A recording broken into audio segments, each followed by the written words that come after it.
So we'll get started. Good afternoon. My name is Jackie O'Hara. I'm from the Manhattan Fire Protection District. I'm our fire and life safety educator.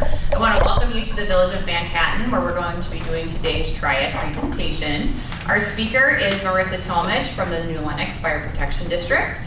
She's also their fire life safety educator and public information officer, and she's going to be sharing some really great information today about spring safety for older adults. But before we begin, we would like to congratulate our officer in the back, Officer Christine. Come on up. Oh. Yay!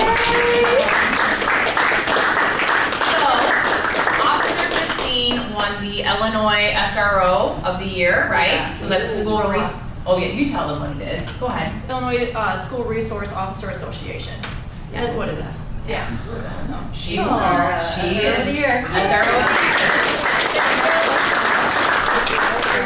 So we're very proud of her and her accomplishments, and thank you for everything that you do for the community. Yeah, in thank you. I Lenox. appreciate you guys are awesome. We are in it together, so we have a wonderful, amazing community. So blessed to be here. It's great. Very good. Thanks, ladies. All right, we'll turn it over to Marisa so we can get our presentation started.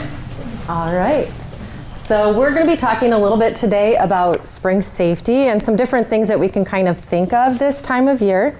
Jackie, can you actually go to the next one for me real fast?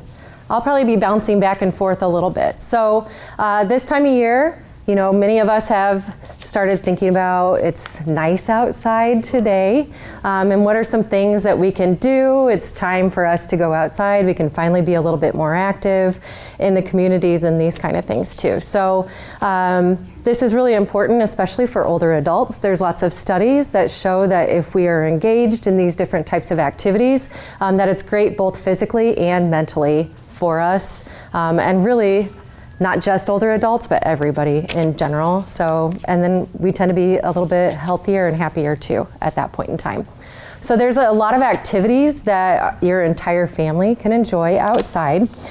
Things like trips to the zoos, picnics in the park, tours of maybe some area landmarks, things like that. Those are all great things that your families can get together and do, multi-generational as well. And some of those too are good budget-friendly things that you can find to do. It's a great opportunity for bonding, and at the same time it also encourages us to get out there and do some exercise, whether it's light exercise or you really want to go and walk through the forest preserves. Things like that are going to be, especially this time of year with all the everything changing. Now we're seeing all these flowers that are popping up. So it's a great time to go and do all these kind of things. So we can check to see if we have our local newspapers, or if you're online, kind of look around and see what are these activities that we have. Last month we talked with all sorts of different groups that were here and presenting to our TRIAD group. So whether it's Checkout with the Park District, they have a lot of different events and things in both Manhattan and New Lenox of activities that they have going on. So it's a great time to do that. You can go, and farmers markets are starting to, well, they will be popping up in the areas too. Those are great things to go to. So just take advantage of the free opportunities that we have out there. Many times we are also entitled to different discounts and free passes, so kind of check into those. I know some banks have those as well. See what's out there. There's sometimes if you feel like going into the city, I know some of the museums down there will have free days throughout the year that you're welcome to go and participate in those days as well. So just kind of take advantage of those offers as much as possible. Again, these intergenerational activities can be beneficial for both the younger and older members of family. So kind of keep that in mind too. Sometimes it's nice to go out and do things with your families or your friends. All right. So other activities that we maybe want to look at doing, if you want more structured activities, again, all those groups that were here last week, there's the Tai Chi in the area, walking clubs, we have that one, Seniors with Soul. It's going to be starting up, I believe, June and July and August. They'll be walking around the Village Commons in New Lenox. If anybody has taken a Matter of Balance, we have both of those here in New Lenox as well as Manhattan. Fit and Strong group, that's going to be starting again this summer, and that's a few times a week. So there's a lot of different kind of structured activities too, if that's something that you're interested in. And again, they were all here, so most of you heard about those last month. But if you need more information, contact any of us, and we'll try to get that information to you as well. All right, so now that it's spring, other than activities outside, there are some things that we can kind of think about if anybody does spring cleaning here. Some things to think about for us as well. So another activity with the spring cleaning is going to be thinking about decluttering our homes. How can we improve the safety in our environment? So we're going to be talking a little bit more about that here pretty soon. And then also looking at your physical environment, and that can also affect how we feel emotionally. But then once that task is completed, how much better do you feel? If you tackle one room, I know I have one in my house right now that definitely needs to be tackled. It's kind of where after the wedding and everything, we just kind of threw boxes and everything into one closet, right? And so now I have to go through and really clean that out and try to find that room again. All right, so I know that right now I like to shut the door so I don't look at it, but I'm gonna have to go in, and once it's usable and really clean again, it's gonna be just that best feeling in the world. So those are just some things. So a few weeks ago, back in March, many of us were springing forward. So that's a time of year where not only are we talking about clocks, but many times if you listen to the fire department, you're going to be hearing us talking about checking your smoke alarms, making sure that our batteries have been changed. Over a year ago now, I want to say it was January of 2023, the smoke alarms laws did change. So now when you are replacing your smoke alarms, if you had battery only ones, you're replacing it with a 10-year battery smoke alarm. Every 10 years, we do need to replace our smoke alarms, so it's kind of a good thing to think about. Hopefully, with the 10-year battery, you're not going to be seeing as many fatalities and fires and those kind of things too from smoke alarms that were not working. So that's kind of one of the big hopes with those, and then we don't have to worry about people going up and down on the ladders all the time too. But do check out if you need to get your smoke alarms changed, anything like that, contact myself, contact Jackie at Manhattan, and we'll help set you up. We can help you install those smoke alarms. I think we both have smoke alarm programs too for people who have battery-only alarms, not necessarily the ones with the wires. We can't always do those, but we can help put you, kind of tell you exactly what you would need to purchase for those. So, all right. So all of this talk has got us thinking about some other things that we can kind of do to help in the safety of our home. So we put together this list of the items that maybe can help us buy annually, and also to try to remain independent in our own homes and things too. So there's going to be a lot of good tips coming up here now. So one of the things is to start looking into your medicine cabinet. Look at everything that's in there. Check expiration dates. Is it things that, I know mine, every time I look in there, I'm finding more expired things. So try to clean those out. Are they being stored in the cool, dry place? Are there any that you're no longer using? So those are some things that you're gonna kind of want to think about. All right. Also think about things that maybe weren't sealed correctly or stored right. Sometimes they can partially evaporate, which can bring that concentration and become dangerous potentially. So you kind of want to look at that a little bit. So get rid of those items if they weren't stored or sealed correctly as well. Also, if you have lots of duplicates of items that maybe you don't need, you can kind of clear some of that clutter. And if you do want to keep duplicates, then try to move them maybe to another space in the cabinet or something where you're able to get those when the other ones are out. For old prescriptions, so those who have, or maybe, so if it's an older prescription, things that have run out, have expired, and you need to get rid of them, there are locations that will take expired medications or ones that you're just not using anymore, then you can get rid of them. So places like the New Lenox Police Department have one. Does the Sheriff's Office have them? Okay. Walmart, Walgreens, there's all sorts of different places around that have them. So just kind of know where you can find them in your area. Again, you can always contact any of us on your TRIAD committee and we'll help you find the ones that are closest to you. All right, so what are some of the things that we can add? Think about sunscreen, especially getting into this time of year. Check the expiration dates on those too, because how many times are you going through there and you're finding your aloe from like 10 years ago, as well as some old sunscreens that got pushed into the back of the closet. This is the time of year, pick a shelf a day and start kind of looking through those and deciding what you can keep and what you should toss. Also your insect repellents, because we all know that we have a lot of insects that are coming this way. Not that the cicadas are going to do anything to us, but they are on their way for sure. So just kind of think about those kind of things, and then also the bite relief if they bite you anyway. Heating and cooling pads are always good, especially if we're really outside doing a lot of gardening, things like that. My back always starts to hurt if I'm really getting in there and working for long periods of time. If you are an allergy sufferer, kind of think about that. Maybe you need some of those medications too. This is the time of year where many of us who are bothered with allergies, they start kind of acting up as well.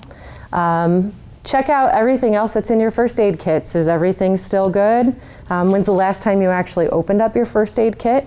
So just kind of double check those, because the ointments that are in there, sometimes there's some Advil packets, things like that, that might be in there as well. So just double check all the expiration dates on those.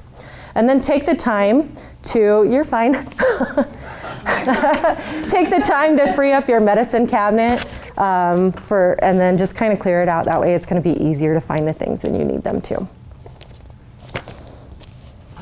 Okay, you can click it again. There you go. Replace all the batteries again in your smoke alarms, and then also your carbon monoxide detectors too. And check all the dates on those. Some carbon monoxide alarms are 5 to 6 years. Some of them say that they're good for 7, some say 10. So just kind of check your manufacturer to make sure that those are working too. Because those are all things that we need. All right.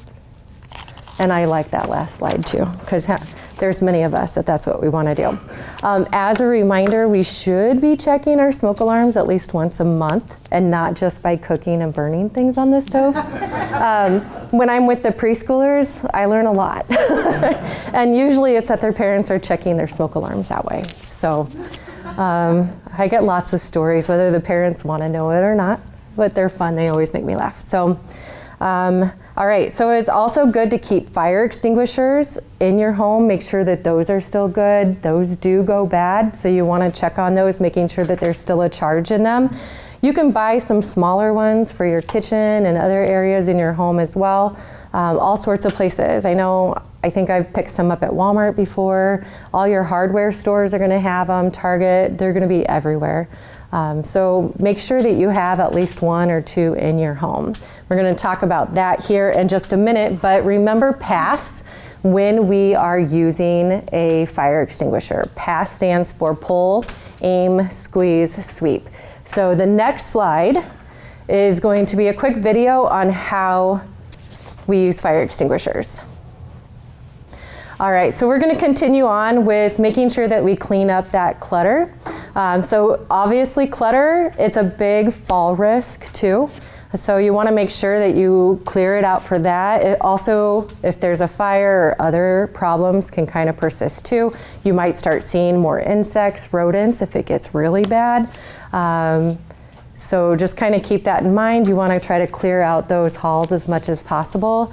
If EMS has to come into your house for some reason and there's a lot of clutter, sometimes we come into homes too where we cannot get everything that we need to back, including ourselves, to take care of whoever it is that we need to go see. So we have gone into homes that have a lot of clutter and it can make it really difficult. So that's another reason why to make sure that your hallways and your areas that we may need to get to are going to be clutter-free. So remove all unnecessary furniture or anything else that might obstruct where we need to go or where you need to go often. Reorganize cabinets so that the most frequently used things are going to be put down to one of the lower levels where it's easier to get to. And anything that you don't need very often, those are the things that you want to put up into the higher levels so you don't have to worry about climbing up and down on step ladders or anything like that to get to the things that you're going to use on kind of a daily basis. And then throw away any old items that are in your pantry and fridge. I know many of us do that already, but it's a good thing to kind of keep in mind, to remember to kind of go through and cycle through everything to see what it is that you are really using. I know for clothes and things, I've had a lot of people that talk about the hanger trick where you put clothes one direction and then every time you wear it you turn the hanger the other direction, so you know which ones you've worn and which ones you haven't, and then after 6 months you go through those and decide what you really need to keep and what you can give away. So that's just another little idea for anybody out there. So next, creating an emergency plan. It's good to set up a speed dial if you have that on your phones, on your cell phones, and also list which ones are your emergency contacts. In your phones, you can also place ICE, which is in case of emergency, next to the people that would be your emergency contacts. And then appoint maybe a neighbor as an emergency backup too, someone that lives near you. That way you have kind of that buddy system too, that you guys are checking in on each other occasionally as well. On our cell phones, does everybody know that there is a place that you can use? Let me see if I can pull mine up. So even if it's locked, anybody can come up and swipe up on my phone, and in just a minute, there's going to be the numbers that come in. If it was an emergency, you would just press this number. Now my phone turns white, and now you can call 911 from that.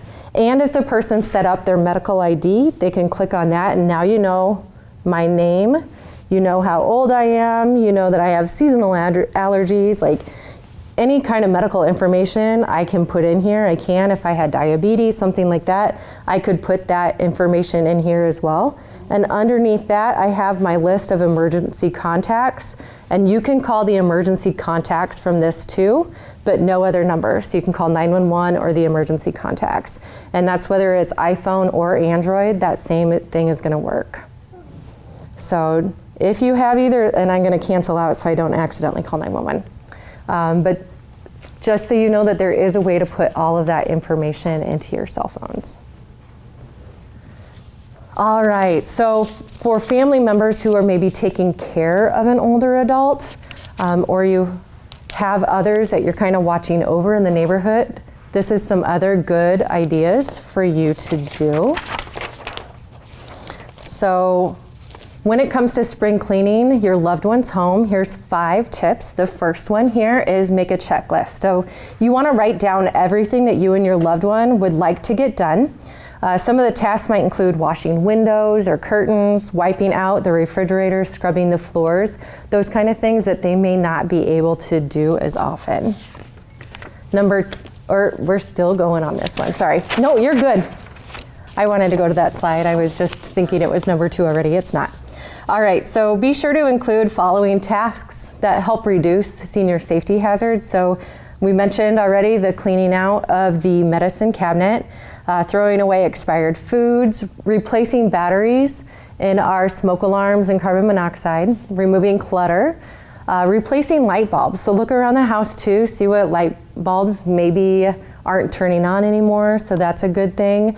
Older adults, they need more light to be able to see, especially when it's nighttime, things like that. So you want to make sure that those are always in areas like hallways, stairs, places that we really need to be able to see. Get rid of throw rugs.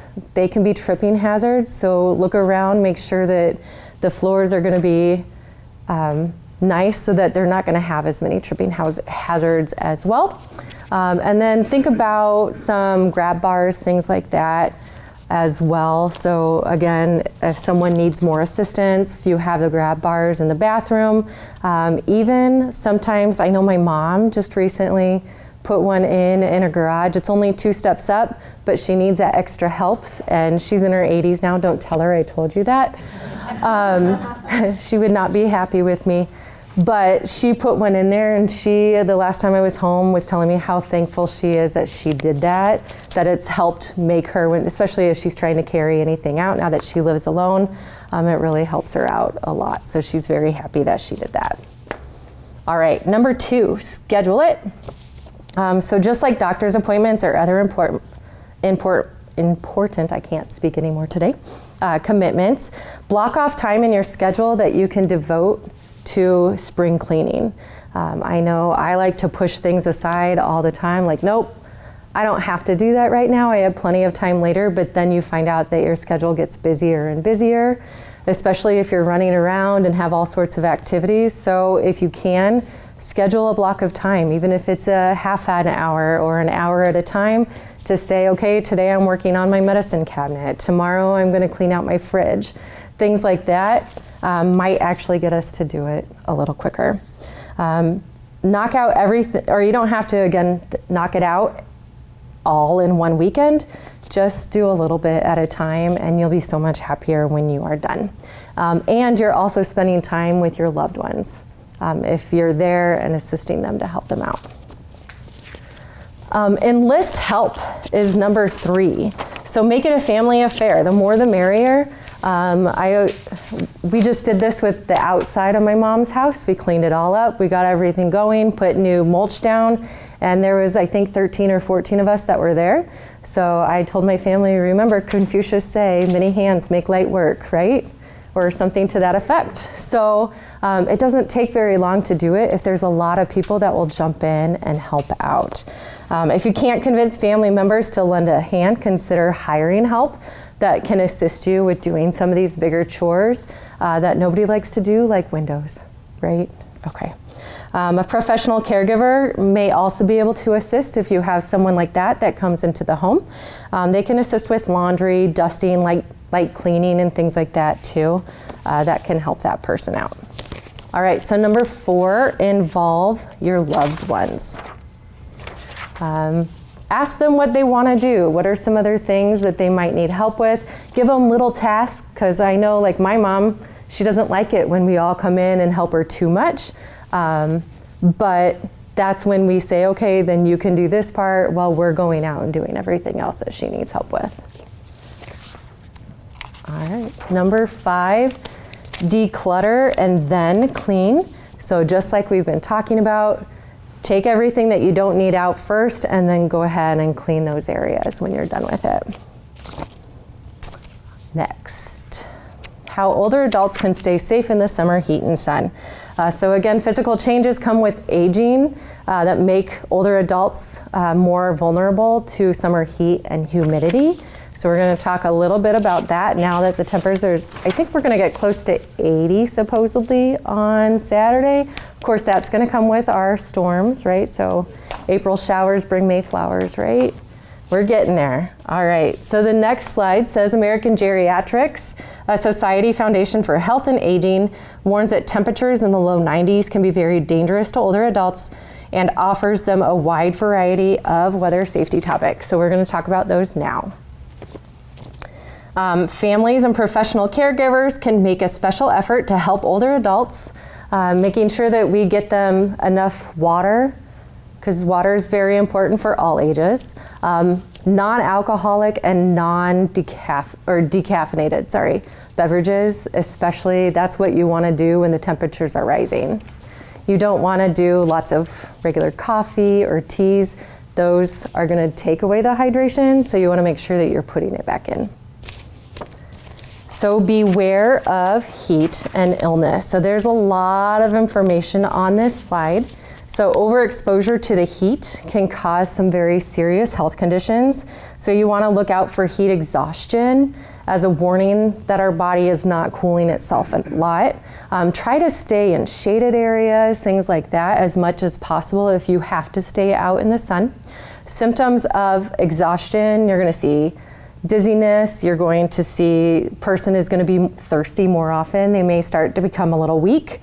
Their coordination is going to be off a little bit. They may start feeling ill as well, and they may also really be sweating a lot. Body temperature is going to stay normal, but the skin might feel a little bit more cool and clammy to the touch. Also, the pulse could be normal, but it could be elevated in this kind of a situation. And if that's happening, again, make sure that you get to a cooler place. If there's nothing else available, go to a shaded area, whether by trees or under some sort of an awning area. Try to get in a lot of the water. You could also, if you have one available, get in a cool shower or take a cool sponge bath, something like that, that can help kind of cool your body down. If it turns into heat stroke and you don't feel better very quickly, make sure that you're contacting 911 so that we can get to you and our paramedics are going to take care of you right away. Signs of heat stroke are going to be fainting if your body temperature is now raised, especially if it gets above 103, 104. You really want to be careful, make sure that you're contacting us as quickly as possible. The person may become irritable. They may start staggering a little bit as well. Strong, rapid pulse, or it could be a really slow and weak pulse. So there's lots of different things, but now they're not really sweating anymore because they're probably dehydrated too because they weren't drinking enough water. So these are going to be a much more serious kind of a thing. So if you notice someone starting to go to heat exhaustion and their symptoms are getting worse, definitely call 911. At least we can come out and check on them to make sure that they're doing okay, and then if they need to, we can take them into the hospital. All right, so protecting against the sun. I like the little sun dude down here too. So make sure that you are putting on lots of sunscreen, trying to stay out as much as possible. If you do get a sunburn, again, go into cool water. Don't jump into a hot water. Don't put anything like Vaseline, because I've had people talk about that, over that sunburn. It's going to trap that heat in and it's going to make the burn worse. So anytime you get a burn, you want to go under cool water, especially like on your hands and things. Put it under cool water for at least 5 minutes to try to take that heat out of the burn so it's not going to be as bad. If you happen to get any blistering from that burn, don't break it.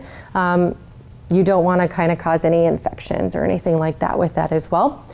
And you can take pain reliever over the counter for it. If it's really bad, use aloe vera, other things that are made for sunburns for this. And then just keep reapplying until it's better. You can use that moisturizing cream as well if you have the peeling skin. But if it's a real severe burn, make sure that you're going and at least talking to your doctor for that as well. Okay. And that's it. Does anybody have any questions or any thoughts about other ways that we can, or other things we can do in the spring? TRIAD works to improve the quality of life for seniors by providing an opportunity for the exchange of information between public safety, social services, and seniors. There are no membership papers to fill out or fees to pay. Everyone is welcome to attend. Each month, we present a guest speaker on subjects that keep you informed and up to date on the latest scams, frauds, and other criminal activities. We also discuss safety issues, home preparedness, and staying healthy. TRIAD meets the fourth Thursday of every month. Contact the Lenox Police Department at 815-462-6100 for more information.